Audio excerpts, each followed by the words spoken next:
Hello friends, नमस्कार। कैसे हो? हमें आशा है कि आप लोग मस्त होंगे, स्वस्थ होंगे, ज़बरदस्त होंगे और मन लगाकर खूब अच्छी तरह से तैयारी कर रहे होंगे। तो आज हम लोग चल रहे हैं क्या कि क्लास 10th है और क्लास 10th का जो केमिस्ट्री है और क्वेश्चन बैंक 2009 से 2024 तक जितना भी पूछा गया सवाल होगा और वो भी चैप्टर बाई चैप्टर। तो आज हम लोग देखेंगे चैप्टर फर्स्ट देखेंगे, जिसमें मतलब कि 2009 से 2024 तक जितना भी पूछा गया सवाल है वो सब के हम लोग देखेंगे और चैप्टर बाय चैप्टर लेकर के चलेंगे। तो देर ना करते हुए हम लोग सीधे अपने टॉपिक की ओर चलते हैं।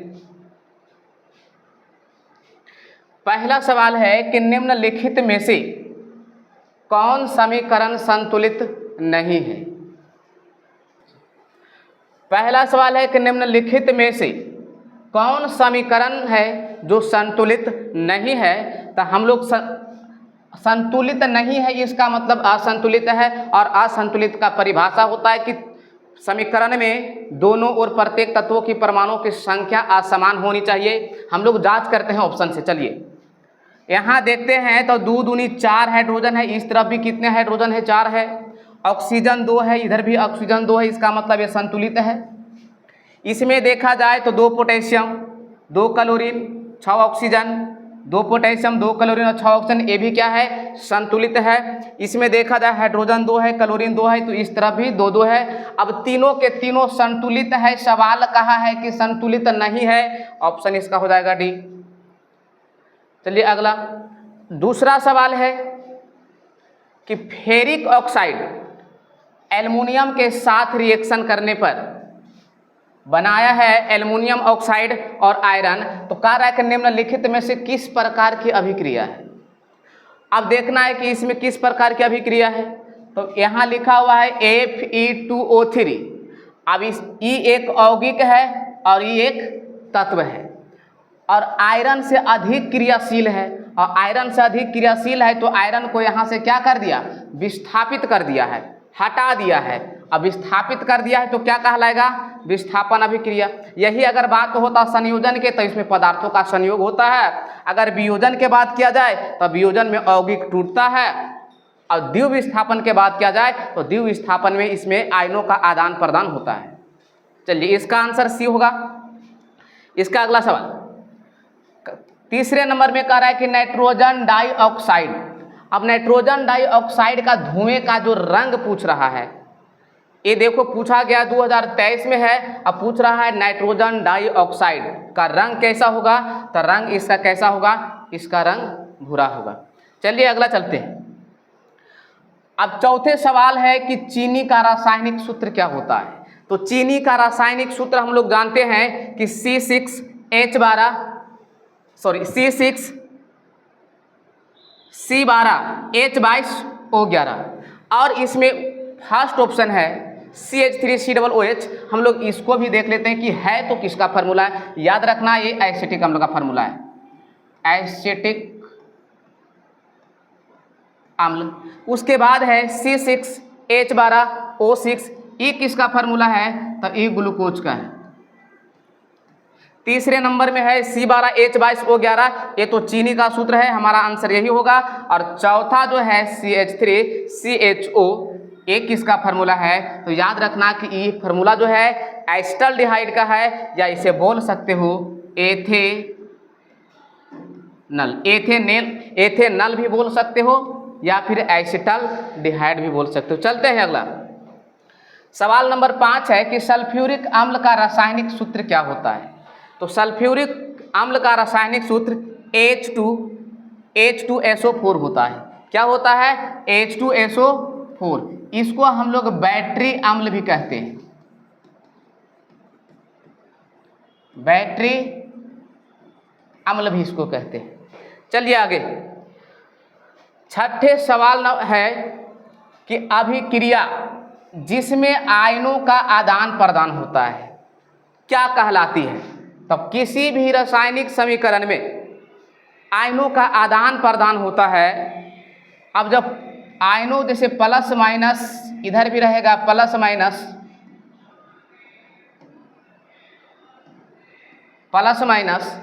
अब यही दिखाएगा कि आयनों का मतलब अपना आयन है वो लेन देन करेगा, प्लस वाला माइनस के साथ, माइनस वाला प्लस के साथ। यहाँ आयनों का जो लेन देन हो रहा है और लेन देन होता है तो क्या कहलाता है? द्विविस्थापन कहलाता है। इसका दूसरा नाम भी होता है उभय विस्थापन, उभय विस्थापन। याद रखना ऑब्जेक्टिव में ऑप्शन में जो दिया है द्विविस्थापन, कहीं कहीं डाल देगा उभय विस्थापन। चलिए अगला सवाल नंबर 7, उपचयन में निम्नलिखित में से क्या होता है? अब पूछ रहा है कि उपचयन में क्या होता है भाई, तो याद रखना उपचयन में कि किसी भी यौगिक से हाइड्रोजन का वियोग होना, दूसरा है कि इलेक्ट्रॉन का त्याग, मतलब कहीं से भी पदार्थों में से अगर इलेक्ट्रॉन का त्याग हो रहा है, इलेक्ट्रॉन का त्याग हो रहा है। तीसरा सवाल है कि तीसरा ऑप्शन ऑक्सीजन का योग। अब तीनों का तीनों तो सही है, अब तीनों का तीनों सही है तो आंसर होगा इनमें से सभी। चलिए अगला 8वें नंबर है कि जल के एक अणु में हाइड्रोजन एवं ऑक्सीजन के परमाणुओं की संख्या का अनुपात क्या होगा? अब पूछ रहा है जल के, तो जल के हम लोग सूत्र लिख लेते हैं H2O, और H2O में H का 2 परमाणु और O का 1 परमाणु, तो निकाल करके आया है 2:1, आंसर होगा 2:1।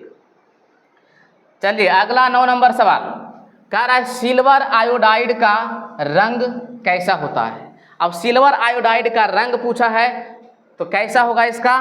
पीला होगा। यही अगर पूछता बात दे दिया है सिल्वर आयोडाइड, कह सकते हैं AgI, AgI का रंग कैसा होगा? पीला होगा। अगर बात कर देता AgCl तो AgCl का रंग कैसा होता? इसका सफ़ेद होता। चलिए अगला चलते हैं। 10 नंबर सवाल है निम्नलिखित में कौन सा युग्म एकल विस्थापन अभिक्रिया प्रदर्शित करता है? याद रखना यहाँ कह दिया एकल विस्थापन या कह दे प्रतिस्थापन या कह दे विस्थापन, ये तीनों एक ही बात है। और एकल विस्थापन, प्रतिस्थापन या विस्थापन में क्या होता है कि किसी भी यौगिक में उपस्थित परमाणु अपने से कम क्रियाशील परमाणु को क्या करता है? विस्थापित कर देता है। अब हम लोग चेक कर लेते हैं, मैग्नीशियम क्लोराइड है और इसके साथ में कॉपर है। अब कॉपर क्या इसको विस्थापित कर पाएगा? तो मैग्नीशियम से तो कम क्रियाशील यही है, इसलिए ये विस्थापित नहीं करेगा। सिल्वर नाइट्रेट और कॉपर है। अब क्रियाशीलता श्रेणी में देखा जाए तो कॉपर से नीचे होता कौन? सिल्वर। अब कॉपर से कम क्रियाशील है तो जो अधिक क्रियाशील है वो कम क्रियाशील तत्व को क्या करेगा? विस्थापित कर देगा। इसका आंसर हो जाएगा बी। चलते हैं अगले सवाल। अगला सवाल है 11 नंबर, कह रहा है निम्न में ऑक्सीकरण की क्रिया नहीं है। अब देखते हैं कि ऑक्सीकरण की क्रिया नहीं है। ऑक्सीकरण की क्रिया नहीं पूछ रहा है, और ऑक्सीकरण में क्या होता है? ऑक्सीजन का जुड़ना, किसी भी तत्व के साथ ऑक्सीजन का जुड़ना। तो याद रहे पहला ऑप्शन दिया है दहन। अब किसी भी पदार्थ को जलाने के लिए तो ऑक्सीजन चाहिए। श्वसन, हम लोग जो श्वसन करते हैं O2 तो चाहिए। भोजन का पचना, अब भोजन का पचना तो भोजन के ऑक्सीकरण के लिए भी क्या चाहिए? O2 चाहिए। अब पूछ रहा है ऑक्सीकरण की क्रिया नहीं है, आंसर हो जाएगा डी, अवक्षेपण। चलते हैं इसका अगला सवाल 12 नंबर, निम्न में कौन विस्थापन अभिक्रिया का उदाहरण है? अब इसमें देखेंगे विस्थापन अभिक्रिया का उदाहरण, तो सबसे पहला ऑप्शन है कि CaCO3 कैल्शियम कार्बोनेट। अब कैल्शियम कार्बोनेट एक यौगिक है जो टूट करके 2 हो गया, ये हो जाएगा वियोजन अभिक्रिया। पहला वियोजन निकल गया। दूसरा यहाँ पर देखा जाए तो कैल्शियम ऑक्साइड और जल, ये दोनों संयोग होकर के क्या बनाया है, कैल्शियम हाइड्रोक्साइड, ये हो जाएगा संयोजन अभिक्रिया। तीसरे ऑप्शन चेक करके देखते हैं। तो यहाँ एक यौगिक है, इसके 7 तत्व है, और यहाँ जो यौगिक में उपस्थित कॉपर है वो आयरन से कम क्रियाशील है, और कम क्रियाशील है तो आयरन क्या करेगा, कॉपर को विस्थापित करके अलग कर दिया है। अब आयरन सल्फेट के साथ आ गया है, तो ऑप्शन क्या हो जाएगा आंसर मेरा सी।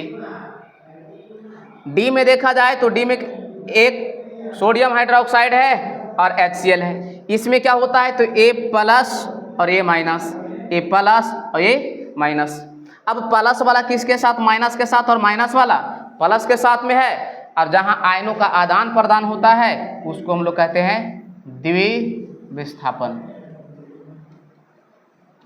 अभी जो निकल करके आया था ये था प्रतिस्थापन, आंसर हो जाएगा सी। चलिए अगला 13 नंबर सवाल, समीकरण 2H2O 2H2 + O2 दोनों मिल करके क्या बनाया 2H2O। ये पूछ रहा है एक क्या है, कैसा समीकरण है। तब जब दो पदार्थ आपस में संयोग करता है तो संयोग करेगा तो क्या कहलाएगा, संयोजन अभिक्रिया। क्योंकि संयोजन अभिक्रिया में पदार्थों का संयोग होता है, वियोजन अभिक्रिया में यौगिक टूटता है, और अवक्षेपण अभिक्रिया में कोई विलयन रहेगा उसमें अवक्षेप प्राप्त होगा। और उदासीनीकरण अभिक्रिया में क्या होता है कि इसमें एक आम्ल और एक क्षार आपस में रिएक्शन करने के बाद कोई लवण और साथ में जल बनाता है। चलते हैं इसका अगले सवाल। अगला सवाल है कि रासायनिक अभिक्रिया के दौरान किसी पदार्थ में ऑक्सीजन का योग, ऑक्सीजन का योग क्या कहलाता है। तो कह रहा रासायनिक अभिक्रिया के दौरान किसी पदार्थ में ऑक्सीजन का योग क्या कहलाता है। याद रखना कि जब पदार्थ के साथ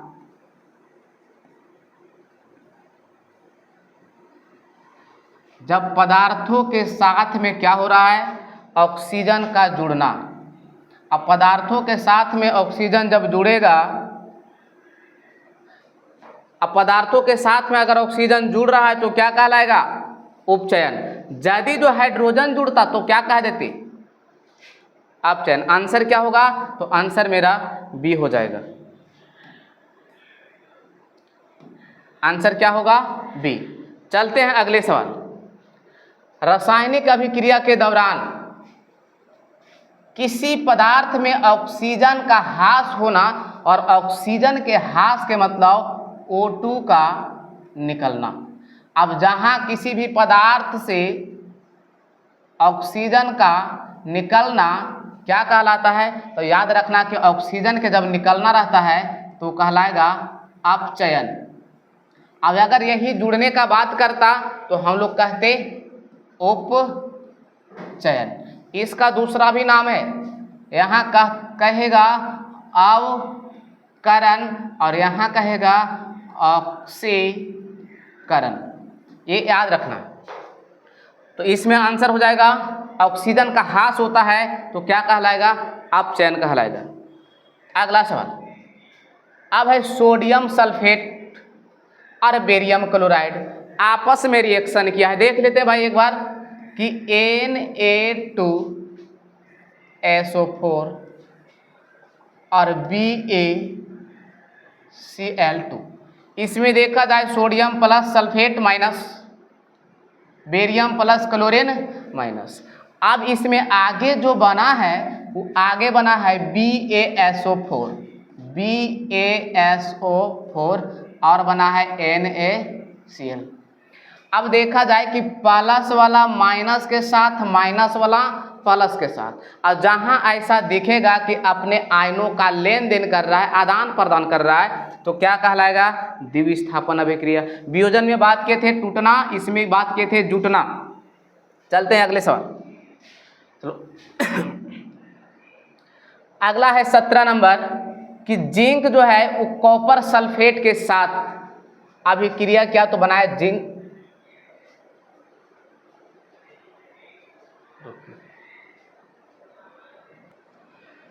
जिंक है वो कॉपर सल्फेट के साथ है। अब देखा जाए तो कॉपर से अधिक क्रियाशील कौन है? जिंक। और अधिक क्रियाशील है तो अपने से कम क्रियाशील धातु को क्या किया? विस्थापित कर दिया। तो इसका आंसर क्या होगा? विस्थापन अभिक्रिया। चलते हैं इसका अगला। साग सब्जियों का विघटित होकर कंपोस्ट बनना किस प्रकार की अभिक्रिया है? अब साग सब्जियों का विघटित होता है मतलब सड़ता है, गलता है। अब पूछ रहे किस प्रकार की अभिक्रिया है, तो वहाँ कुछ ऊष्मा का उत्सर्जन होता है, इसलिए क्या कहलाएगा? ऊष्मा क्षेपी। चलते हैं अगले सवाल। 19 नंबर सवाल कह रहा है श्वसन किस प्रकार की रासायनिक अभिक्रिया है? जब हम लोग श्वसन करते हैं तो ऑप्शन के मुताबिक चलेंगे कि श्वसन किस प्रकार की रासायनिक अभिक्रिया है। तो जो श्वसन अगर हम लोग श्वास लेते हैं उस दौरान कुछ ऊष्मा का उत्सर्जन होता है, तो यहाँ भी क्या होगा? ऊष्मा क्षेपी। अगले सवाल चलते हैं। 20 नंबर सवाल क्या कह रहा है कि कॉपर ऑक्साइड हाइड्रोजन के साथ अभिक्रिया किया है तो क्या बनाया? कॉपर और H2O। पूछ रहा है किस प्रकार की अभिक्रिया है? पहला ऑप्शन है उपचयन। उपचयन में हम लोग क्या पढ़े थे? किसी भी पदार्थ के साथ में ऑक्सीजन का जुड़ना। अब यहाँ जब देख रहे हैं तो हाइड्रोजन के साथ में ऑक्सीजन जुड़ा है तो उपचयन होगा। दूसरी ऑप्शन है कि अपचयन। अपचयन में क्या पढ़े कि किसी भी यौगिक से ऑक्सीजन का निकलना, तो यहाँ ये यौगिक है और इसमें से ऑक्सीजन बाहर निकल रहा है, इसका मतलब अब आंसर भी क्या होना चाहिए? अपचयन होना चाहिए। चलो हम लोग तीसरा देखते हैं। तीसरा में क्या होता है कि इसमें अम्ल और क्षार, अम्ल और क्षार आपस में रिएक्शन करेगा। यहाँ ना तो अम्ल ना तो क्षार है, तो इसीलिए आंसर इसका जो होगा वो होगा रेडॉक्स। चूँकि रेडॉक्स किसको कहते हैं? तो जहाँ उपचयन और अपचयन की क्रिया हमेशा साथ साथ होती है तब हम लोग क्या कहते हैं? रेडॉक्स। इस सवाल का जो आंसर होगा वो होगा रेडॉक्स। चलते हैं अगले सवाल। अगले सवाल 21 नंबर कहता है कि नीचे दी गई अभिक्रिया में कौन सा कथन सही है? अब यहाँ दिया है कि Cu कॉपर और ऑक्सीजन ये दोनों आपस में संयोग करके क्या बनाया है? Copper oxide. अब पूछ रहा है इसमें कि क्या हुआ है, तो पहला ऑप्शन है कॉपर का ऑक्सीकरण, दूसरा है कॉपर का अवकरण, तीसरा कॉपर का नाइट्रेशन और चौथा है कि ए और बी दोनों। तो यहाँ कॉपर के साथ में ऑक्सीजन जुड़ा है, अब ऑक्सीजन जुड़ा है तो कॉपर के क्या हो गया? ऑक्सीकरण। सवाल नंबर 21 का जो आंसर होगा ए। चलते हैं इसका अगला सवाल। अगला सवाल क्या कर रहा है? समीकरण दिया हुआ है कैल्शियम कार्बोनेट। अब इसे गर्म जब किया तो टूट गया कैल्शियम ऑक्साइड और कार्बन डाइऑक्साइड। तो पूछ रहा है कि किस प्रकार की अभिक्रिया है। अब अभिक्रिया पूछ दिया तो कैल्शियम कार्बोनेट है, उसको गर्म करने से क्या हुआ? टूट गया। और टूटता किस में है? तो टूटता है वियोजन में। इसका आंसर क्या हो जाएगा? ए। अगला सवाल चलते हैं। प्रकृति में ऑक्सीजन का संतुलन कैसे बना रहता है? बहुत बढ़िया सवाल है। अब प्रकृति में ऑक्सीजन का जो संतुलन है वो कैसे बना रहता है? तो इसका आंसर होगा प्रकाश संश्लेषण। क्योंकि प्रकाश संश्लेषण की क्रिया जब होती है तभी हम लोग का स्वच्छ वायु मिलता है, स्वच्छ वायु मिलता है। चलते हैं इसका अगला सवाल। अगला सवाल है कि अभिक्रिया, फिर तो वही सवाल आ गया भाई। चलिए, अभिक्रिया CaO मतलब कैल्शियम ऑक्साइड और जल, ये दोनों आपस में अभिक्रिया करके क्या बनाया है? Calcium hydroxide. और पूछ रहा है कि किस प्रकार की अभिक्रिया है। तो यहाँ देख रहे हैं कि कैल्शियम ऑक्साइड और जल दोनों अलग अलग है और एक साथ जुड़ गया है। और जब जुड़ने का काम होता है तो क्या होता है, तो जुड़ने का काम में क्या कहलाएगा, संयोजन अभिक्रिया। इसका अगला सवाल देखते हैं। सवाल इतना ही था। तो हम लोग का सवाल आज इतना ही था। हम लोग एक से मतलब फर्स्ट लेसन में 1 से लेकर के हम लोग कितना क्वेश्चन किए, 23 क्वेश्चन किए। और 1 से 23 मतलब 23 क्वेश्चन किए। इसमें से आप लोग बताइएगा कमेंट में कि कितना सही हुआ है। और इसके बाद अगर वीडियो आप लोग के अच्छा लगा है भाई तो लाइक ज़रूर कीजिएगा और शेयर ज़रूर कीजिएगा। और आगे हम लोग क्या लेकर के आएंगे से सुनिए कि आज तो कंप्लीट हम लोग कर लिए हैं कि पहला लेसन में जो भी ऑब्जेक्टिव था 9 से 23 24 तक पूछा हुआ कंप्लीट कर लिए। अगला दिन जो लेकर के आएंगे वो अम्ल, भास्म तथा लवण। और इसमें बेहतरीन सवाल होगा, एकदम जितना होगा निचोड़ करके निकाल लेंगे। और जो भी पूछा रहेगा मतलब 9 से लेकर के 24 के बीच जितना भी सवाल पूछा रहेगा सारा ऑब्जेक्टिव कल लेकर के आएंगे। तो अब तो अगले दिन लेकर के आएंगे ये वाला। तो अब हम नेक्स्ट वीडियो में मिलेंगे, तब तक के लिए थैंक्स।